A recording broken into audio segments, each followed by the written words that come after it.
Acredito que todos conheçam e já tenham visto jacarés e crocodilos,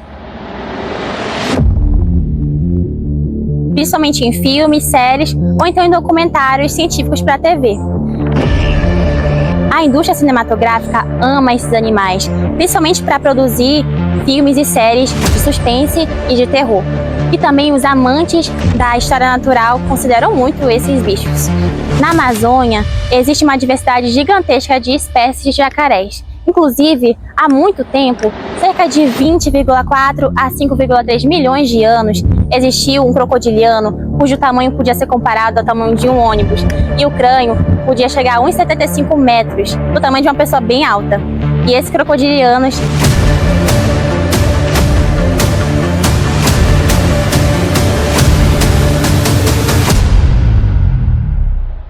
é o Purosaurus.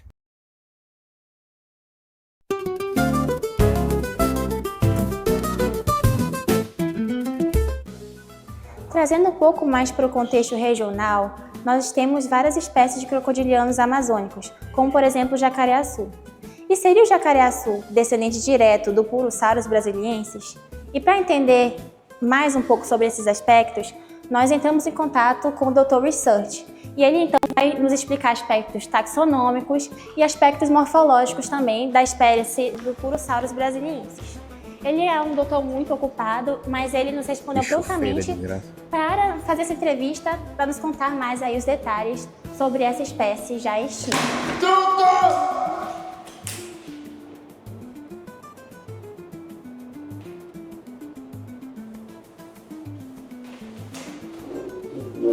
O Purosaurus, ele era um predador de topo. Ele era um predador que não tinha ninguém que barrasse ele. Então ele tinha um comprimento de 12 metros e meio. A cabeça dele podia me engolir por completo. Cerca de 1,75 m de comprimento. A força de mordida era equivalente a 69 mil newtons, o que seria mesmo que você ser esmagado por 7 carros de uma vez. E tudo isso contribuía para que a sua voracidade fosse aumentada, o seu nicho ecológico fosse mais restrito, para que não houvesse competição, não houvesse sobreposição de nicho. E assim ele pudesse se desenvolver no período em que ele viveu, que foi o Mioceno tardio. Também é importante citar que o crânio dele ele foi todo projetado para suportar toda essa força, toda essa capacidade intensa de mordida. E tanto que ele tem algumas depressões, algumas cavidades ali, algumas vilosidades que permitem essa distribuição de força e distribuição de impacto. Além disso, o palato dele era dividido. Ele tinha uma divisão ali que sustenta a hipótese de que a sua mordida era muito forte. Inclusive, ela é comparável, ela é até mais poderosa que uma de um Tiranossauro Rex, por exemplo. A dentição ela entrega muito o hábito do animal. Quando pegamos a dentição do Purosaurus, podemos deduzir que o seu hábito alimentício era de morder e puxar, assim como alguns crocodilianos de hoje em dia. Inclusive o crocodilo do Nilo.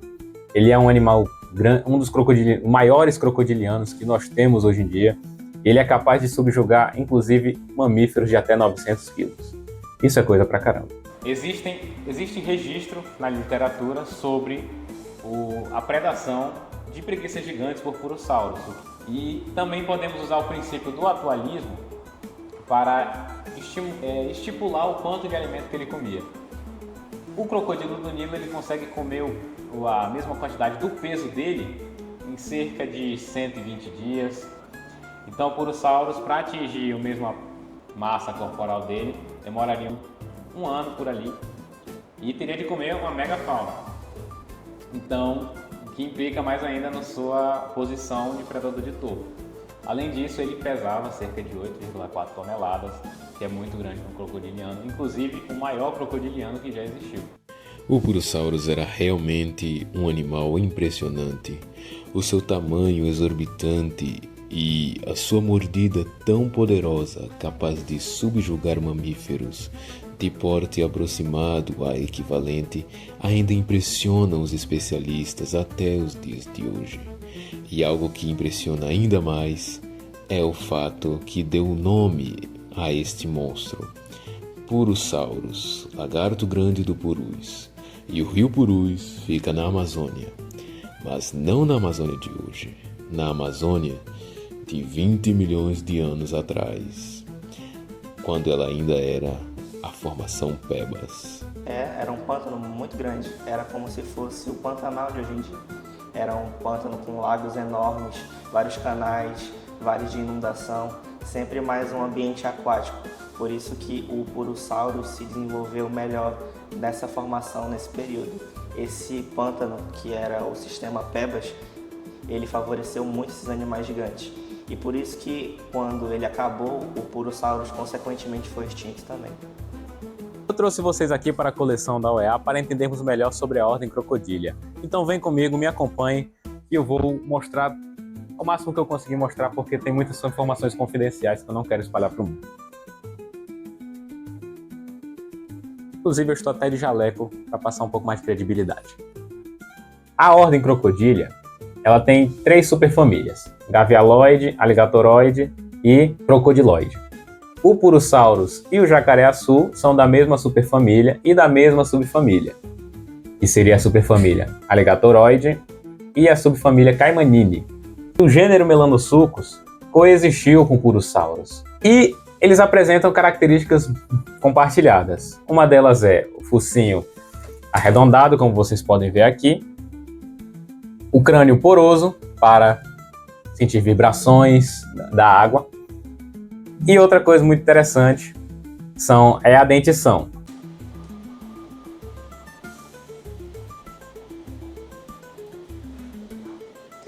E doutor, como então a impressão 3D ela pode ser útil para a paleontologia? Como os paleontólogos e professores podem usar a impressão 3D ali na sua didática e em seus projetos e pesquisas? Primeiro de tudo, a gente tem a parte mais científica, digamos assim. Quando eu pego um modelo 3D assim como esse, eu posso muito bem imprimi-lo e aí eu tenho aqui uma versão real do crânio que eu queria imprimir. Aí eu posso estudar anatomia, morfologia, centro de massa corporal do corpo, e tudo isso vai implicar diretamente no comportamento que esse animal tinha. Aqui no caso eu tenho um Alligatorídeo que foi impresso recentemente, e quando eu estou com esse modelo aqui impresso, tem toda uma questão logística envolvida também, que vai acabar facilitando o meu trabalho. Por exemplo, imagine se eu tivesse um crânio real desse Alligatorídeo e só tivesse ele lá na casa do chapéu, aí eu tivesse que ir para lá para pegar. O caboclo simplesmente me entregou o modelo por WhatsApp, por e-mail, eu mandei imprimir e agora eu tenho ele aqui em mãos, eu não preciso ir buscar o crânio de verdade. E agora com ele em mãos eu posso fazer o seguinte estudo, posso compará-lo com o modelo do Purosaurus que eu tenho aqui. Esse aqui inclusive é um modelo que nós já estamos trabalhando para imprimir mais para frente. E aí eu posso ver justamente as sinapomorfias que o Purosaurus tem com os Alligatorídeos atuais. Você vê que o formato do focinho ele também é arredondado. O que difere é a fosseta nasal aqui, o buraco nasal. E como eu disse anteriormente, o Purosaurus ele tem uma cavidade nasal que ocupa quase 60% do crânio dele.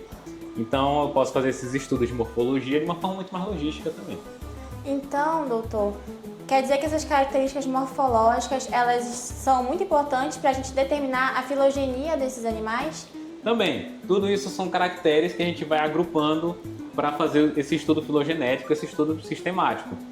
E aí quando eu pego esse crânio aqui em mão 3D, aqui na minha mão concreto, eu posso analisar isso tudo de forma mais simples, mais, digamos assim, prática.